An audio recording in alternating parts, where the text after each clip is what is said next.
নমস্কাৰ পুনৰ গ্ৰেড 3 নতুন কেইটামান চাকৰি আপডেট লৈ আহিছোঁ এই ভিডিঅ'টোত সো ভিডিঅ'টো শেষলৈকে চাব চেনেল যদি নতুনকৈ ভিজিট কৰে তেন্তে চেনেলটো ছাবস্ক্ৰাইব কৰিব নাপাহৰিব আৰু এতিয়া যদি আমি চাবলৈ যাওঁ তেন্তে ৰেলৱেত নতুনকৈ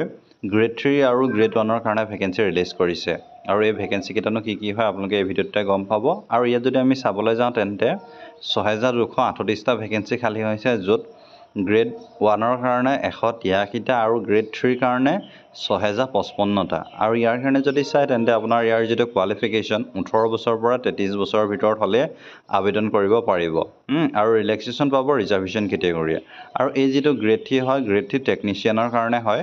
ইয়াত যদি চাই তেন্তে IT instrumentation BSc in combine in any subject stream physics electronics যদি হয় তেন্তে আবেদন কৰিব পাৰিব নতুবা ডিপ্লোমা ইন ইঞ্জিনিয়াৰিং হলো টেকনিশিয়ান গ্ৰেড 1 ৰ কাৰণে আবেদন কৰিব পাৰিব আৰু যি টেকনিশিয়ান গ্ৰেড 3 কাৰণে 10 পাস কৰিলে আবেদন কৰিব পাৰিব উইথ ITI ডিপ্লোমা লাগিব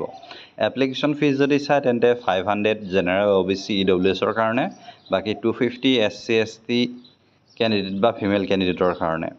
এটা যদি আমি চাও তেন্তে ইয়াৰ যেটো সিলেকশন প্ৰসেসটো তিনটা ষ্টেজত হ'ব ৰিটেন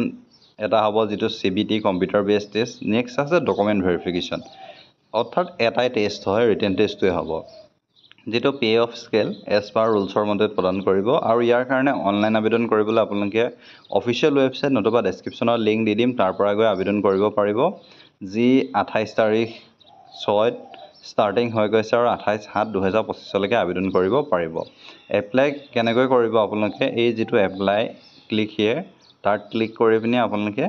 এপ্লাই কৰিব পাৰিব আপোনাৰ RRB অফিচিয়েল ৱেবসাইট আহিব অধিক জানিবলৈ হলে আপোনালোকে ক্লিক হিয়াৰত কৰি পিনে অফিচিয়েল ৱেবসাইটটো চাই ল'ব পাৰে বা অফিচিয়েল PDF টো চাই ল'ব পাৰে মানে আছিল ধন্যবাদ